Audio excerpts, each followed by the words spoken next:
I'm attorney Demario Solomon Simmons, and to my right is my client and friend Rhonda Grayson, and to my left is my client and friend Jeff Kennedy, who are the leaders of the Muskogee Creek Freedman Indian Band, who are all Black Creeks or Creek Freedman descendants. We're here today to announce a historic motions that were filed yesterday to the Muskogee Creek Nation Supreme Court. You know, in a time that we're living in now where voting rights are being hurt throughout this nation, it's making it harder for people to vote, particularly people, Black folks, Creeks, people of African descent. The same thing is happening within the Creek Nation as we speak. We know that back almost 8 months ago, we won a historic victory, 5-0, where the Creek Nation Supreme Court said that the Treaty of 1866, specifically Article 2, was the supreme law of the land. And the Treaty of 1866 gave all Creeks of African descent the same rights of any other Creek, including the right to vote. Yet, because of Chief Hill's obstruction, Creeks of African descent have not been able to enroll. And as of just of today, there are an estimated 4,000 Creeks Freedman descendants who have submitted their applications, who are in fact eligible for citizenship, and yet they've been denied citizenship and they've been denied the right to vote. On May 30th, the Muskogee Creek Nation will have an election to amend their constitution, and yet Creeks of African descent are not allowed to vote. And we're not talking about a small number. I know I said it was 4,000 pending applications, but the United States government just recently in a GAO report validated what we've been saying, that there are tens of thousands of Creeks of African descent who are eligible for citizenship. According to the federal government, they estimate 47,000 to 117,000 Black Creek Indians who are eligible for citizenship. And yet each one of those individual citizens of Creeks of African descent are still being discriminated against. So yesterday we filed 2 motions with the Supreme Court. First, we asked that the court hold the Citizenship Board and Chief Hill in contempt for willfully disobeying their court order. Again, it was a 5-0 decision, and they have willfully disobeyed that order in keeping Rhonda and Jeff and all these other Creeks of African descent from having their citizenship. Secondly, and we really thought about this a long time before we filed the second motion, but we have asked the Muskogee Creek Nation Supreme Court to postpone all elections within the Creek Nation until they start enrolling Creeks of African descent. We did not want to do that. They have forced us to make this filing. They have forced us to go to the court and ask for this relief.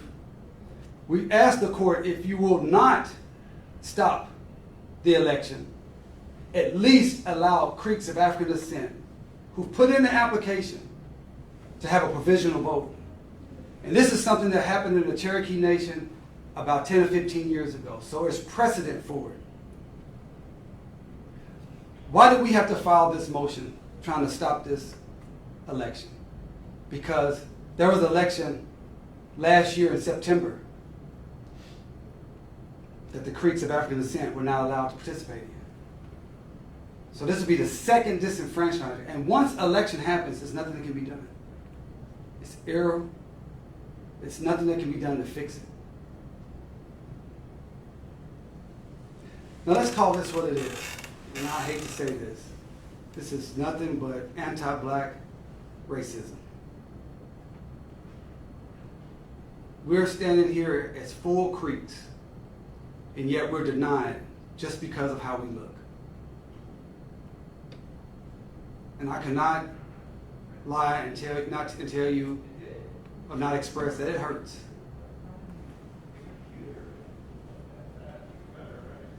We're getting calls every day from Creeks of African descent saying, why?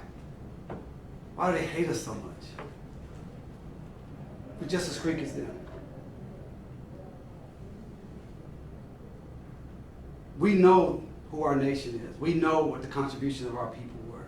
We know that our people spoke the language. We know our people walked the Trail of Tears just like other Creeks. We know that some of our people were enslaved and built up the Creek Nation and then rebuilt it after the Civil War. We know that without Creeks of African descent, there may not even be a Creek Nation today. And that's why we will not give up this fight, no matter how hurt we are, how tired we are. We will not give up this fight because we stand on the shoulders of our ancestors.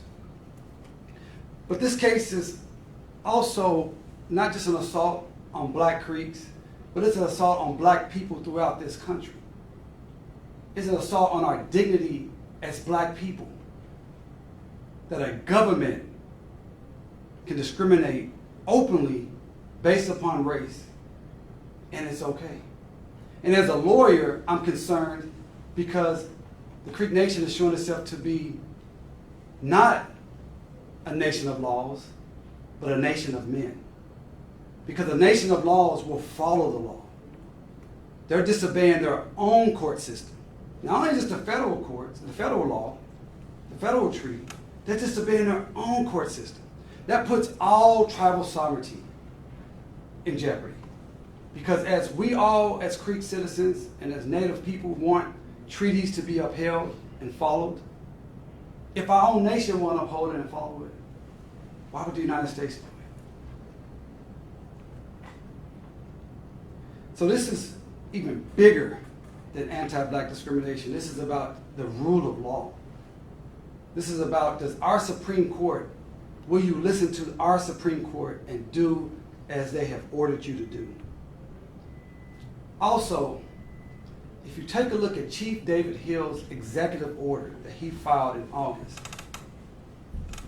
it specifically goes against the Treaty of 1866.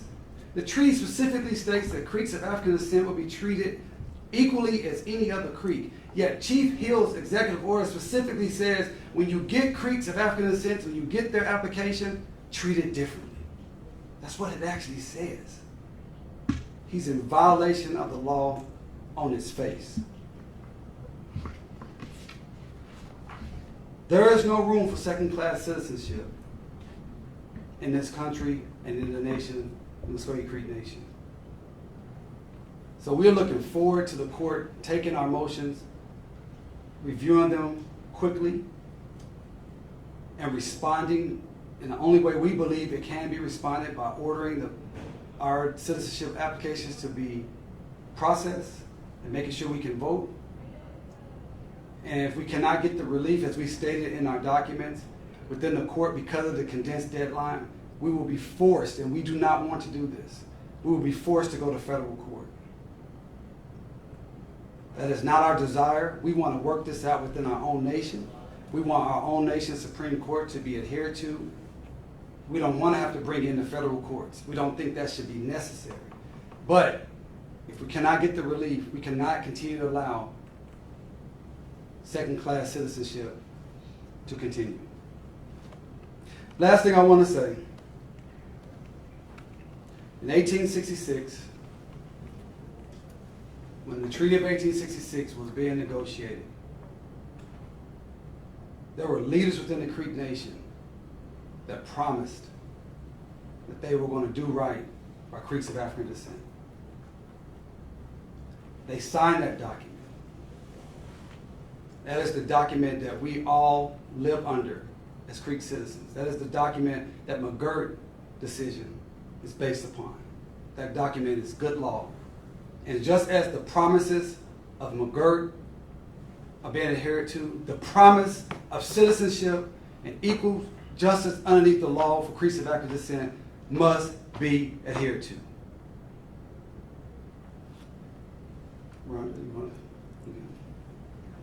I'll take just a few questions. I know that the court ordered progress reports starting in December from the Creek Nation. Have you all gotten any besides the one on December 5th that we've seen? No, we have not. We received, it was one progress report, like you said, on December 5th, and we were waiting for that. You know, obviously, that's been 3 months. Today is March 10th, and nothing has occurred. And in those progress reports, really was nothing had occurred anyway. And our position is you don't need progress reports because the order specifically says that Rhonda and Jeff and all other Creek Freedman descendants are citizens by law. So we've been forced to file this motion, yes. In that status report, the Citizenship Board mentioned that their hands are more or less tied until the National Council actually takes action. To date, they haven't, and I noticed you didn't name check them among the folks who you're filing this contempt claim against. Have you even had conversations with the National Council about, hey, what's the holdup on your end? Yeah, no, we haven't. That's not. It wouldn't be appropriate. Mm-hmm. Our position is the Citizenship Board doesn't have to do anything but follow the order of the Mississippi Supreme Court. The court has spoken. The court said you need to do this. They are willfully and voluntarily listening to what Chief David Hill is telling them to do. So this is a constitutional issue within the Creek Nation. And that's what we're saying. Does the rule of law apply or does the rule of David Hill apply? Yes, sir. Have you established like a hard deadline for filing at the federal level? Is there a date past which you guys are going to pull the trigger on federal filings? Well, I wouldn't discuss that here. I would just say that we're very aware of the different filing deadlines. We know that absentee ballots have already been, you had a deadline on February 13th. We know there's some other deadlines coming up. And we obviously want to give the court, if we had to go to federal court, we want to give them the opportunity to be able to rule. Again, I want to just reiterate, that is not our desire. We don't think that's necessary. We believe that this actually hurts, everything that's happening now hurts tribal sovereignty. We think we have real enemies of tribal sovereignty in this state and in this nation. And they can point to this issue right here and say, you see, they don't even believe in the treaties. And so we don't want to open that Pandora's box. And as some people know, we've been reaching out to Chief Hill on many occasions. We've sent him many letters. We've asked to meet with him. And he's refused every opportunity to sit down and say, how can we work this out? Look at what the Cherokee Nation is doing. The Cherokee Nation is doing the exact opposite of what the Creek Nation is doing. Look how stronger the Cherokee Nation is. Look what it's doing for the Cherokee Nation. We want the same within the Creek Nation. So to answer your question, we do not have a deadline that I'm ready to talk about today. Mario, is there any ideal case for if the contempt request could be approved by the Supreme Court that you don't have to do that postponement of an election? What's kind of in your mind the ideal in terms of them holding Chief David Hill in contempt and not having to move forward with more serious measures? I mean, the ideal is that the court reasserts that they are the final arbiter, a final decision on what the law is, and they have stated, hey, you must adhere to our order, and they just invalidate and make it clear that David Hill's order, Chief Hill's order is illegal. It's illegal, it's unlawful, it's unnecessary.